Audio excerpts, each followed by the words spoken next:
نحمده ونصلي على رسوله الكريم اما بعد بسم اللہ الرحمن الرحیم۔ عزیز طلباء، آج ہم مختصر المعانی الفن الثالث علم البدیع سے متعلق سبق نمبر 15 پڑھیں گے۔ سب سے پہلے ہم حسب عادت آج کے سبق سے متعلق عبارت کو پڑھتے ہیں، پھر اس کے بعد سبق کا خلاصہ اور آخر میں عبارت کا ترجمہ اور مختصر تشریح ہم پڑھیں گے۔ عزیز طلباء، آج کی سبق کی ابتدا محسنات معنویہ کے ایک نئی قسم العکس سے ہو رہی ہے۔ آپ حضرات عبارت پر توجہ فرمائیے۔ وَمِنْهُ أي من المعنوی العکس والتبدیل وهو أن يقدم جزءا في الكلام على جزء آخر ثم يؤخر ذلك المقدم عن الجزء المؤخر أولا، والعبارة صريحة ما ذكره بعضهم وهو أن تقدم أولا في الكلام جزءا ثم تعكس فتقدم ما أخرت فتؤخر ما قدمت۔ ظاهر عبارة المصنف صادق على نحو عادات السادات أشراف العادات، وهو ليس من العكس، ويقع العكس على وجوه منها أن يقع بين أحد طرفي جملة وما أضيف إليه ذلك الطرف۔ عادات السادات سادات العادات، العادات أحد طرفي الكلام والسادات مضاف إليه لذلك الطرف، وقد وقع العكس بينهما بأن قدم أولا العادات على السادات ثم السادات على العادات، ومنها أي من الوجوه أن يقع بين متعلقي فعلين في جملتين، نحو يخرج الحي من الميت ويخرج الميت من الحي، فالحي والميت متعلقا يخرج، وقدم أولا الحي على الميت وثانيا الميت على الحي، ومنها أي من الوجوه أن يقع بين اللفظين في طرفي جملتين، نحو لا هن حل لهم ولا هم يحلون لهن، قدم أولا هن علاهم وثانيا هم علاهن وهما لفظان، وقع أحدهما في جانب المسند إليه والآخر في جانب المسند۔ عزیز طلبہ، محسنات معنویہ کی ایک قسم عکس ہے۔ عکس کا لغوی معنی تو آپ جانتے ہوں گے، لغت میں عکس کہتے ہیں پلٹنے کو، برعکس کرنے کو، الٹ کرنا، اور اصطلاح میں مصنف علیہ الرحمہ نے عکس کی تعریف کی ہے ان یقدم جزءا فی الکلام علی جزء آخر، وہ یہ ہے کہ کلام میں ایک جز کو دوسرے جز پر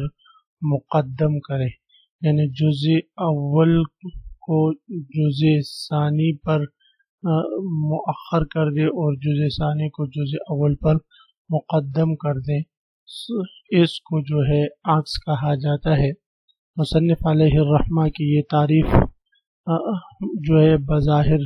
مجمل ہے اور واضح تعریف نہیں ہے، اس وجہ سے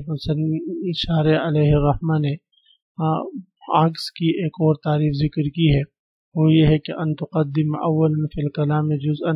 ثم تعکس فتقدم ما اخرت وتؤخر ما قدمت، وہ یہ ہے کہ آپ کلام میں سب سے پہلے ایک جز کو مقدم ذکر کریں، پھر اسی مقدم کیے ہوئے جز کو برعکس کر دیں، یعنی اس کو مؤخر کر لیں، پھر دوبارہ اس مؤخر کیے ہوئے جز کو مقدم کر کے اور مقدم کر دیں اور مقدم کیے ہوئے جز کو مؤخر کر دیں، تو اس کو عکس کہا جاتا ہے۔ مصنف علیہ الرحمہ کی یہ تعریف واضح اس وجہ سے نہیں ہے کہ اب یہ جو ایک جملہ ہے عادات السادات اشراف العادات، اب یہاں پر دیکھیں کہ عادات السادات میں جز مؤخر جو تھا سادات، اس کو دوسرے حصے میں جو ہے مقدم نہیں کیا، بلکہ اس کو ذکر ہی نہیں کیا گیا۔ مصنف علیہ الرحمہ کی تعریف اس پر فٹ آ رہی ہے کہ عادات السادات اشراف العادات میں جز اول کو پہلے جملے میں اس عادات کو مقدم رکھا گیا اور دوسرے میں اس کو مؤخر رکھا گیا ہے، حالانکہ یہ مطلب نہیں ہے، بلکہ مطلب یہ ہے عکس کا کہ جو جز آپ پہلے جملے میں مقدم رکھتے ہیں اور دوسرے جز کو مؤخر رکھتے ہیں، تو پھر دوسرے جملے میں وہی جز جو آپ نے مقدم رکھا اس کو مؤخر کر دیں اور مؤخر کیے ہوئے کو مقدم کر دیں، اب یہاں پر جو مؤخر تھا تو اس کو مقدم نہیں کیا، اس کا برعکس دوسرا لے کر آئے، اس کو ہم عکس نہیں کہہ سکتے۔ پھر مصنف علیہ الرحمہ عکس کی 3 قسموں کو ذکر فرمائیں گے۔ پہلی قسم یہ ہے کہ عکس جملے کے 2 طرفوں میں سے ایک طرف اور اس کے مضاف الیہ میں واقع ہو۔ دوسری صورت یہ ہے کہ عکس 2 جملوں کے 2 فعلوں کے متعلقین میں واقع ہو، یعنی 2 جملے ہیں، ان میں 2 حروف موجود ہیں، تو پہلے جملے میں وہ حروف جس ترتیب سے ہوں، دوسرے جملے میں ان ترتیب میں تقدیم و تاخر کی جائے، اس کو عکس کا تیسرا قسم کہا جاتا ہے۔ اب عبارت پر توجہ فرمائیے۔ العکس ومنہ ای من المعنوی العکس والتبدیل، اور محسنات معنویہ کی اقسام میں سے ایک عکس ہے جس کو تبدیل بھی کہا جاتا ہے، یعنی بدلنا، الٹنا۔ وہو ان یقدم جزءا فی الکلام، اور اس کی صورت یہ ہے کہ کس کلام کے ایک جز کو مقدم کر دیں علی جزء آخر، دوسرے جز پر، ثم یؤخر، پھر اسی مقدم کیے ہوئے جز کو پھر مؤخر کریں، پھر ثم یؤخر ذلک المقدم عن الجزء المؤخر، پھر اس مقدم جز کو مؤخر جز سے جو ہے مؤخر کیا جائے، اولا جو پہلے مؤخر تھا اب جو ہے اس کو مقدم کر کے اور مؤخر والے کو مقدم کر کے اور مقدم والے کو مؤخر کریں۔ العبارت صریحۃ، مصنف علیہ الرحمہ کی یہ عبارت تعریف میں تھوڑا سا پیچیدہ ہے، تو مصنف علیہ الرحمہ فرماتے والعبارت صریحہ، صریح عبارت اس کی تعریف میں ما ذکر و بعض امور ہے جو بعض علماء نے ذکر کیا ہے، اور وہ یہ ہے کہ ان تقدم اولا فی الکلام جزءا، کہ آپ کلام میں پہلے ایک جز کو مقدم رکھیں، ثم تعکس، پھر اسی جز کو آپ برعکس کر دیں، الٹ دیں، فتقدم ما اخرت، جو جز آپ نے مؤخر رکھا تھا اس کو آپ مقدم کر دیں، وتؤخر ما قدمت، اور جو آپ نے مؤخر کیا تھا اس کو آپ مقدم کر دیں۔ یہ جو تعریف ہے یہ زیادہ واضح ہے۔ ظاہر و عبارت المصنف، مصنف علیہ الرحمہ نے جو تعریف کی ہے، شارح علیہ الرحمہ فرماتے صادق علی نحو عادات السادات اشراف العادات، یہ عادات السادات اور اشراف العادات جیسی مثالوں پر فٹ آ رہی ہے، حالانکہ یہ تو عکس نہیں ہے۔ عکس کی جو بعض علماء نے تعریف کی اس میں یہی ہے کہ جو جز آپ مقدم کر دیں پہلے جملے میں تو دوسرے حصے میں اسی مقدم کیے ہوئے جز کو مؤخر کر دیں، اور پہلے حصے میں جو آپ نے جو جز مؤخر کیا تھا دوسرے حصے میں اس کو آپ مقدم رکھیں، حالانکہ یہاں پر دوسرے حصے میں آپ دیکھیں وہ جز موجود ہی نہیں ہے، تو اس کو عکس نہیں کہا جاتا، وہ لیس من العکس، اور یہ عکس نہیں ہے۔ وہ قول عکس والا وجوہ، پھر یہاں سے مصنف علیہ الرحمہ عکس کی تعریف پر بات کرنے کے بعد عکس کی قسموں کی طرف اشارہ فرما رہے، فرماتے عکس کلام میں چند طریقوں سے پایا جاتا ہے، منہا ان میں سے پہلا طریقہ یہ ہے کہ ان یقع بین احد طرفی جملۃ، کہ جملے کے 2 طرفوں میں سے ایک میں عکس واقع ہو ایک واقع نہ ہو، وما اضیف الیہ، ایک طرف اور اس کے مضاف الیہ میں عکس واقع ہو، وما اضیف الیہ ذالک طرف، اور اس طرف کی طرف جس کی نسبت کی گئی ہے اس میں جو ہے عکس واقع ہو، جیسے عادات السادات سادات العادات۔ اب یہاں پر دیکھیں کہ عادات السادات یہ مسند الیہ ہے، سادات العادات المرکب اضافی اس کے لیے مسند ہے، تو اب عادات السادات اس جملے کا ایک طرف ہوا، یعنی مسند الیہ صرف ایک طرف ہے، اب اسی مسند الیہ میں ایک طرف میں اور اس کے مضاف الیہ میں عکس واقع ہے۔ اب دیکھیں عادات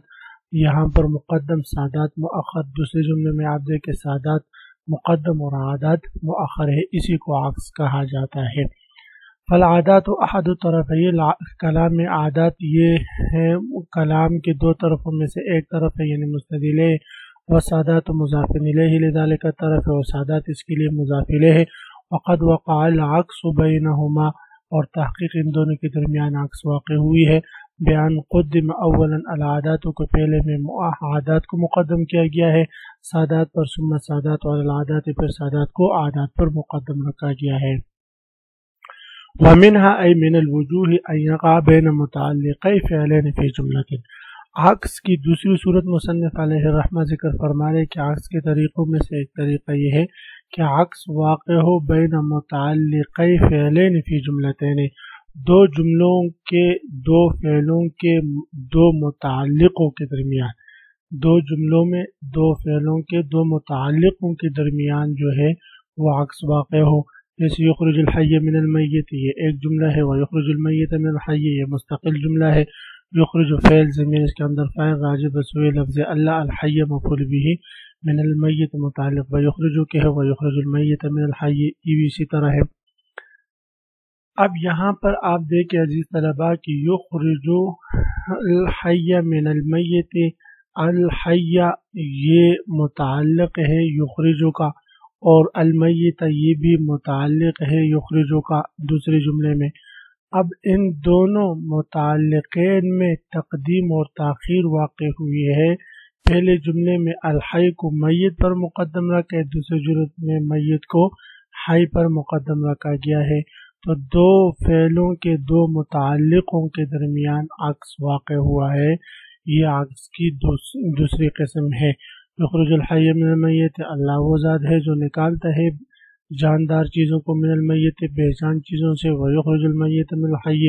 اور نکالتا ہے بے جان چیزوں کو من الحی جاندار چیزوں سے۔